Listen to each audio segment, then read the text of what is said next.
Bonjour et bienvenue à notre chaîne 3E for a React. Aujourd'hui, nous allons faire une revue de la série A Journey to Love. En français, c'est... comment déjà cette option-là? Voyage vers l'amour. Voyage vers l'amour.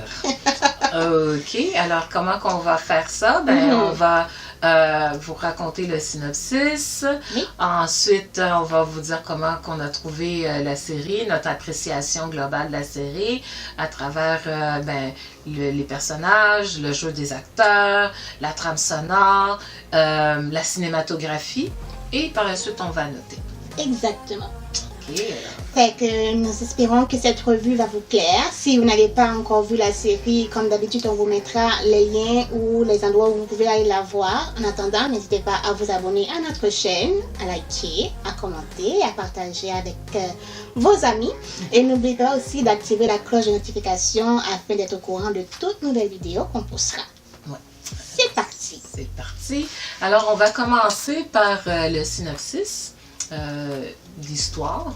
Alors, ce qui se passe, dans le fond, c'est l'histoire de deux assassins de deux camps ennemis qui se mettent ensemble pour accompagner un convoi qui va négocier la libération d'un prince ou d'un roi d'un des pays ennemis.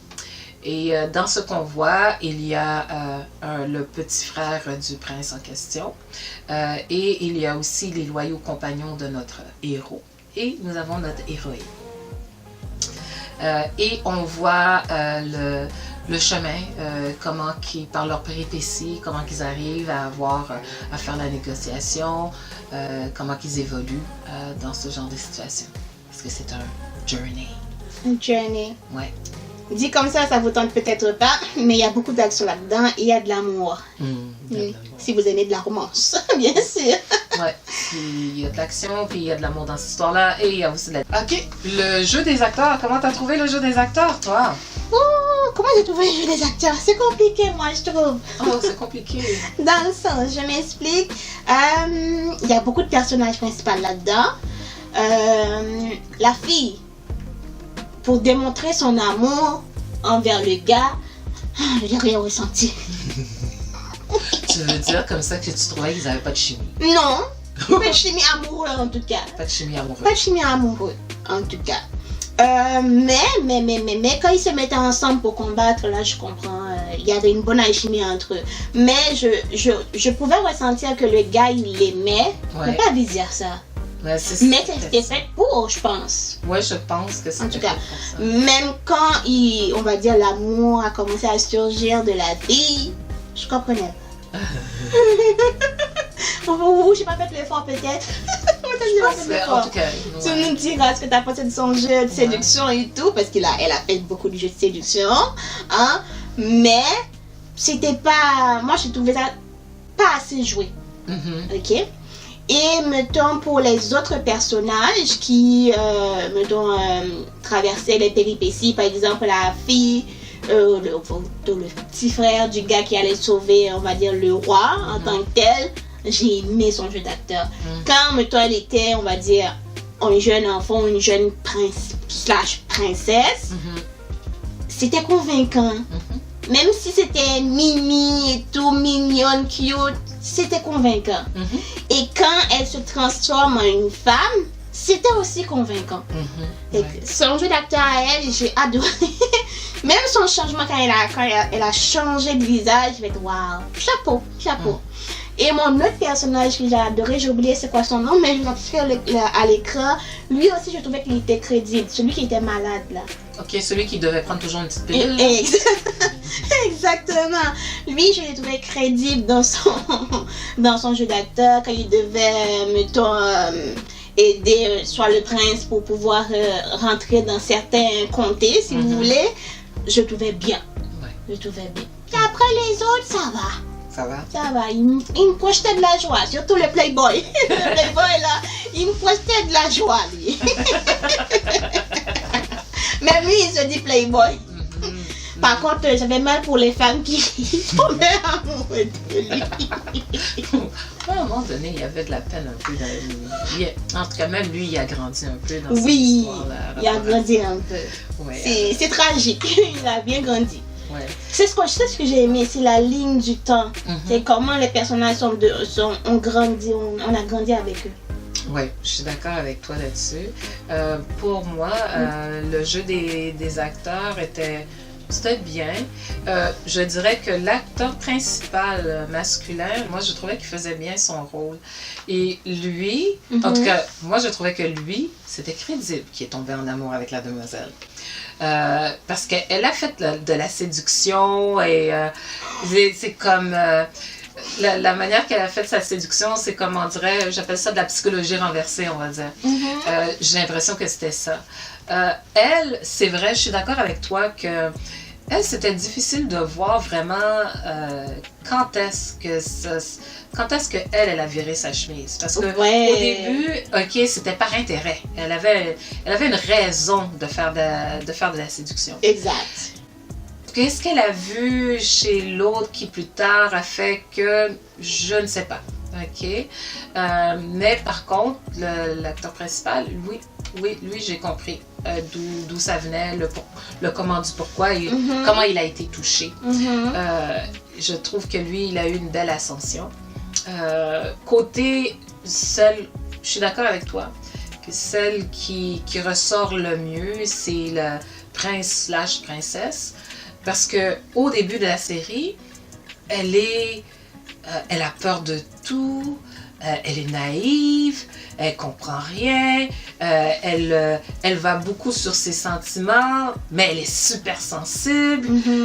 Alors, elle n'est pas capable de se défendre et le voyage l'aide à acquérir de la maturité. Et quand elle arrive au bout du voyage, elle est quelqu'un qui est sécure en elle-même. En tout cas, elle commence bien.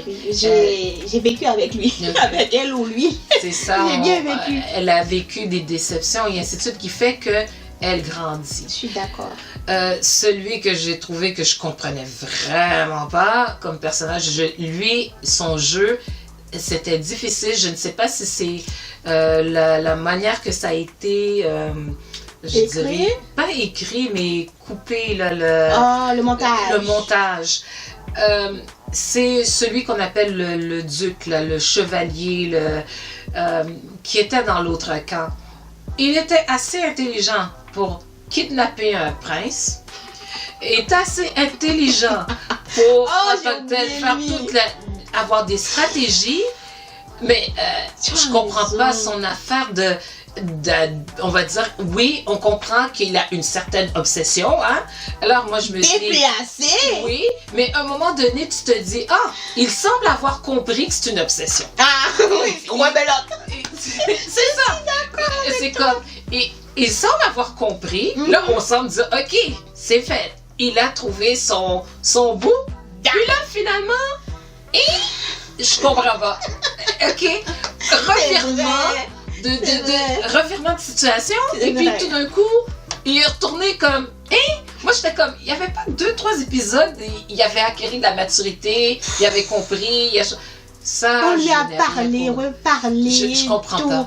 Tabassé. Bon, tabassé, c'est un grand mot, mais il a pris 2-3 claques et tout. Et à la fin, encore une fois, comportement imbécile qui fait qu'il y a une tragédie qui se fait, et pourtant, je comprends pas. Il semblait avoir compris, et je sais pas. Et ça aussi, ça arrive souvent. Je sais pas dans la vraie vie si ça arrive, ok? Parce qu'il y a une personne comme ça, ça fait longtemps que je l'aurais coupé de ma vie, de mon monde. Mais dans les séries, on le voit souvent. Tu sais, la personne est en amour déjà avec une autre personne. Tu vois qu'elle est en amour. Tu vois que les deux sont ensemble. Et t'as une équation qui sort de nulle part qui vient tout gâcher. Ouais. Mais c'est ça. Et la personne reste sur son idée obsessionnelle, il veut pas s'en sortir. Ça m'énerve, mais d'une de ces manières qu'on j'arrive pas à comprendre. En tout cas, il m'a laissé pas un goût amer, mais je dirais que c'est celui qui, d'après moi, dans tous les personnages, était le plus faible. Oui, mais disons que si, sans voir le personnage, c'était de jouer un obsessionnel fou, il l'a bien livré. Il a bien livré, mais c'est pas... Moi, j'aurais aimé. Si c'était ça, qu'on le laisse obsessionnel, fou, du début à la fin. Mais donne-moi pas l'impression qu'il a compris, qu'il a maturé, qu'il sait que c'est pas correct, il sait que c'est une obsession. Tu sais, on dit habituellement la moitié de c'est quand tu constates là, ok, tu sais là, que t'es fou. Ben, ils sont. Ok. Tu as raison. Bon, et là, tout d'un coup, moi je pense qu'il a maturé, il a compris, enfin, tu sais, il sait, il comprend, et puis il retourne. Ah non. Et je suis tellement d'accord. Une partie qui est très, très représentative de ce que tu dis, la fille lui a fait croire, la fille lui a dit très clairement, on va dire, son maître lui a dit très clairement, c'est ça, je suis avec lui. Il lui a donné, comment on appelle ça, des affaires à manger, je parle des trucs à manger. Elle prend ses trucs à manger, elle le donne au prince. Ouais. Elle s'en va, puis 2 secondes tu reprends. Ouais. Alors que tu faisais semblant de bien comprendre ce qu'elle voulait te dire. Ouais. Hey. Il m'a saoulé. Bon ben tu vois, tu comprends-tu? Oui. Alors mais c'est celui que côté, ben, je vais mettre caractérisation, il y a quelque chose qui marchait pas dans ce personnage. Alors je sais pas si c'est l'acteur, c'est ça, c'est peut-être pas le jeu d'acteur, mais c'est le personnage. Le personnage, parce que moi j'ai dit mesquin, basé sur lui-même, c'est ses sentiments à lui. Je veux avoir cette personne. Mais même encore là, je me posais la question, est-ce qu'il savait où il était rendu? Tu sais, en voulant dire, là, est-ce qu'il est au début de la série, à la fin de la série? Est-ce qu'il est supposé... C'est ça que je savais pas. OK? Toutes les autres, j'avais l'impression qu'il y avait une croissance, un ordre chronologique, une continuité. Mais lui, là, en tout cas, personnellement, c'est celui-là. Ok, je suis d'accord. Moi, en somme, je dirais que pour les autres, ils avaient chacun des personnages avait une raison d'être là. Oui. Et je trouve que ça a bien été utilisé. Oui. Ça a bien été utilisé. Je suis d'accord aussi. Je suis bon. C'est pour ça que je dis que c'était bon pour ça. Oui. Toi, as-tu autre chose à dire pour le jeu des acteurs? Tu as tout dit. Ah, ok. Et pour la trame sonore? Pour la trame sonore, j'ai beaucoup aimé la trame sonore. C'est... bon, on va dire, c'est pas les chansons que je vais écouter à tous les jours, mais je peux les écouter de temps en temps. Notamment, il y en a 3. Je pense que tu en as une qui ressemble, mais c'est l'acteur principal qui le chante. C'est la chanson, on va dire, phare, thème de la série A Journey to Love. Donc, le nom de la chanson, c'est ça aussi. Moi, celui qui chante, ça s'appelle Wayne quelque chose. Je vais pas bâcler son nom. Et ensuite, j'ai Don't Dream of Cold.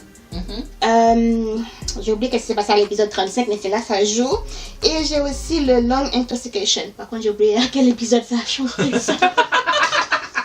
Et en passant, t'as pas dit combien d'épisodes qu'il y a? Il y a 30... Non, il y a 40 épisodes celui-là. 40 épisodes, c'est quand même long, donc on se rappelle pas tout. 40 épisodes. Moi, comme j'en avais... C'est juste une vraiment que j'ai retenue, c'était celle avec... c'est Lee Yoo-ning qui le chante, notre acteur principal, chante la trame sonore. C'est la trame musicale qu'on entend au début de la série.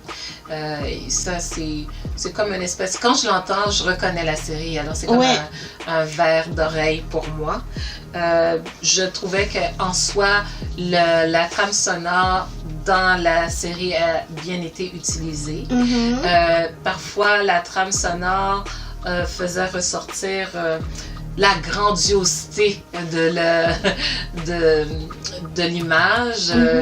Comme j'avais déjà expliqué, surtout dans les parties où on voit les personnages et ainsi de suite, il y a le son est comme quelque chose de super-héros. J'aime bien le côté grandiose que ça amène. Oui, ça amène. Alors, la trame sonore, pour moi, a été utilisée assez... À bon escient. Oui, à bon escient, puis souvent dans ce genre de situation-là. Alors, je trouvais que c'était... T'avais pas, mettons, une image, puis un son contradictoire à ce que tu voyais. C'est ça. Non, ça sonnait à l'oreille. Ça sonnait bien, ça allait bien à l'oreille. Il y a même une séquence, j'ai oublié c'était à quel épisode, mais une séquence où on voit nos personnages principaux qui qui sont dans un pré, un champ, et on utilise encore une trame sonore pour démontrer qu'ils passent du bon temps ensemble. Je trouve que c'est bien fait, même dans les parties tragiques, là, c'est bien utilisé. Oui, oh, Seigneur, la tragédie. En fait, c'est une série tragique, une tragédie. Ok. Puis, toi, la cinématographie, comment t'as trouvé ça? J'ai trouvé ça joli. Ok, les images étaient nettes. C'était parfait. J'ai pas trouvé de moment où je me disais, ok, cette séquence-là, ça marche pas du tout.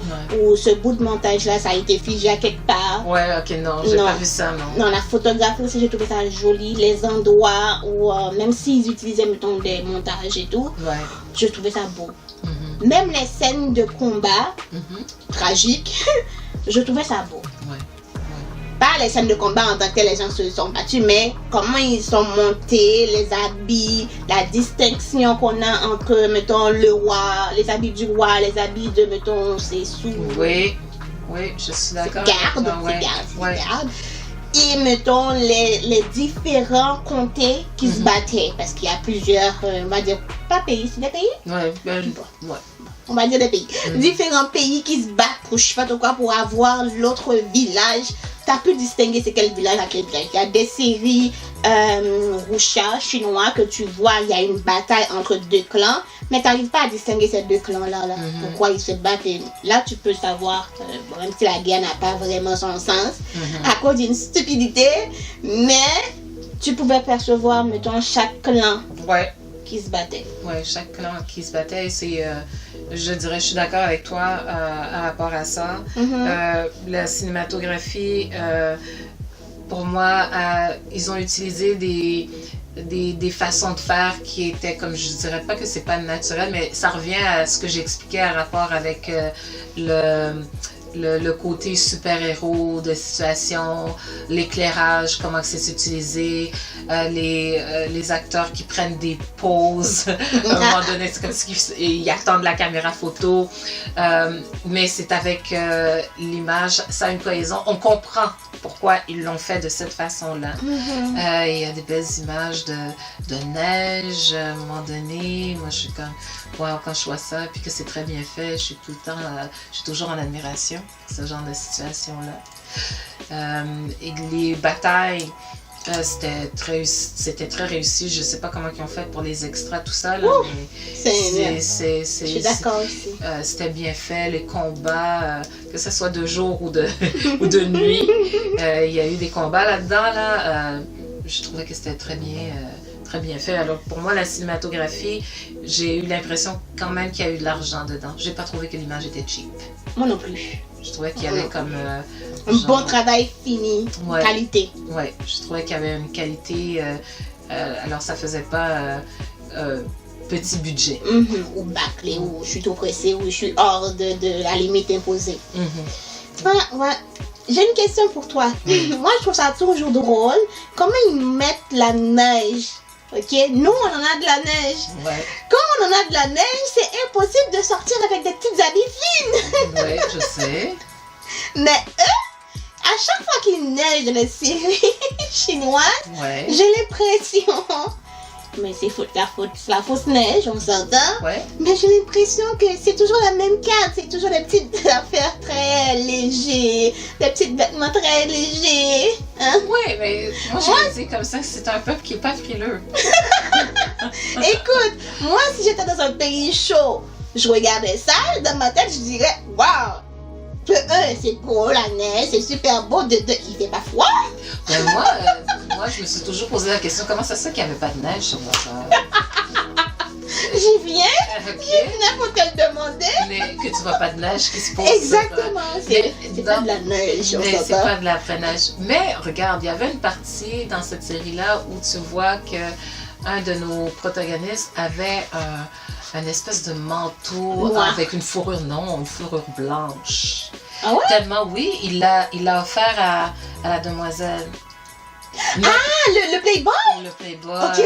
Ok. Alors, il avait un espèce de manteau avec Écoute, c'est-tu beau? C'est beau. Les vêtements, on n'a pas dit, les vêtements sont jolis. Voilà. C'est vrai, c'est beau. Bon, alors, moi, je suis comme... OK, là, il y a l'autre partie où, OK, j'ai vu le couple, là, mais il y avait un feu. Moi, je sais pas.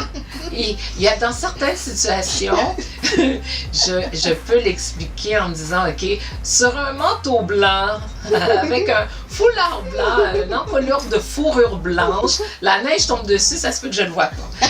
Mais quand c'est noir, je t'avoue, je sais pas. Je sais pas. Ça m'intrigue toujours, en fait. Mais bon, je vais porter... Non, mais c'est ça, mais je vais porter une attention maintenant là-dessus.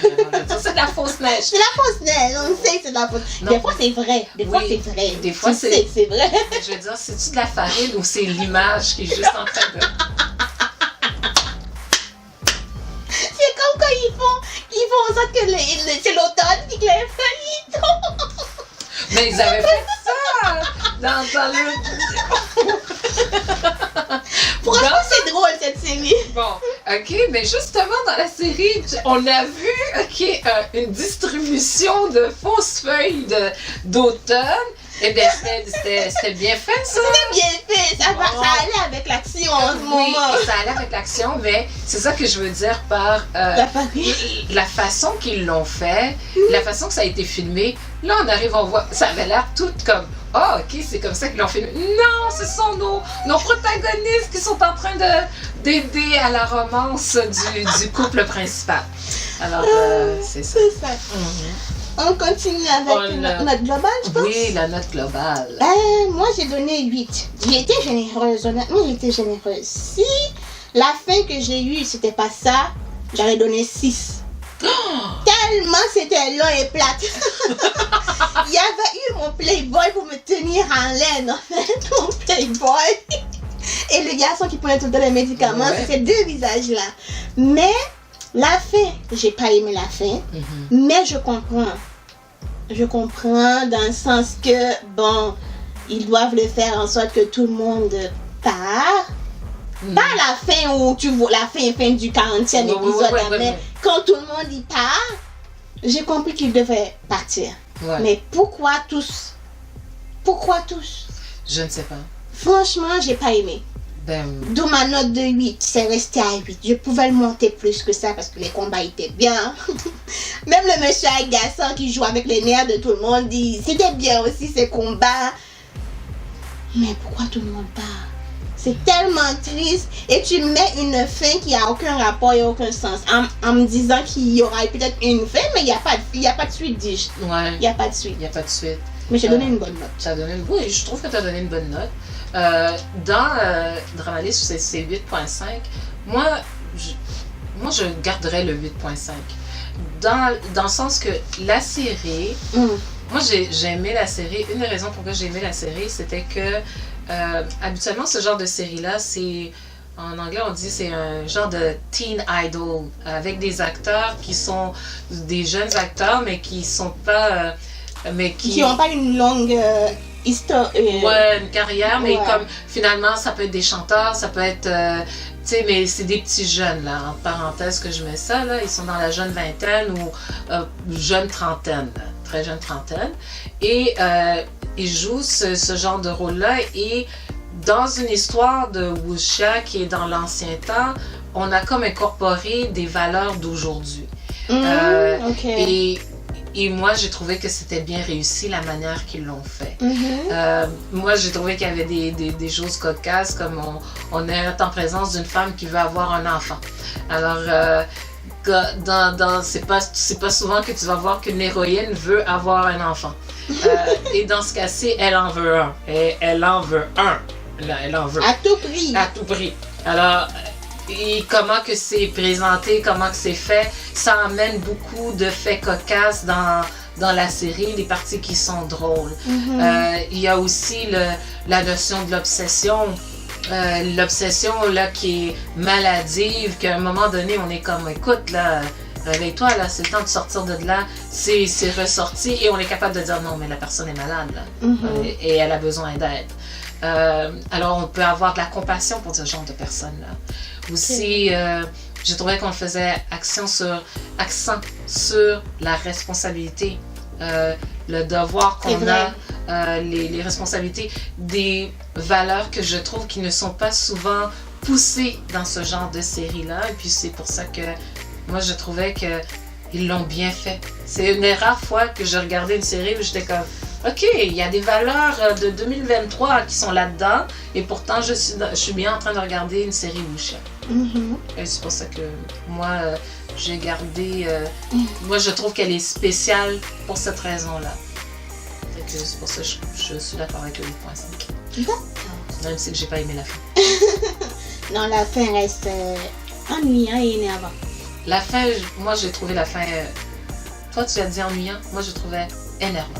J'ai trouvé la fin énervant. Ça m'est resté... J'étais pas contente.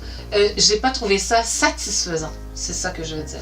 Dans le fond, pour moi, la fin n'a pas été satisfaisante à mes yeux. Exactement. Pourquoi on a ces deux-là? Est-ce qu'on va avoir une série qui découle de ça maintenant avec les deux personnages qui ont grandi comme ce qu'on voit en ce moment? J'ai oublié c'est quoi la série. Donc les personnages ont grandi et maintenant ils doivent avoir leur propre combat. Même à ça, ils n'ont pas le même âge. Donc ce serait sa mère. Même pas sa mère, genre sa tante, comme il l'appelle. Ouais. Bof. C'est une fin qui est pas très... C'est pas une happy ending. Je m'attendais pas à une happy ending, mais je m'attendais pas à ça non plus comme fin. Ouais, c'est ça. Donc, je dirais que c'est la seule bémol. Alors moi, dans le fond, je me dirais, vous pouvez regarder la série jusqu'à peut-être... peut-être éviter de regarder la dernière épisode. je pense qu'on est correct. Mais il faut qu'il regarde la dernière épisode parce qu'il y a une belle scène dans la dernière épisode. Ouais, mais est-ce qu'elle est nécessaire? Elle aurait dû être faite bien avant pour éviter tout ça. Ben, c'est pour ça que je dis, est-ce que c'est bien nécessaire? C'est pas nécessaire. Quant à moi, je pense que si on reste à cet épisode-là, la 39e, au moins on a une fin ouverte, vraiment ouverte.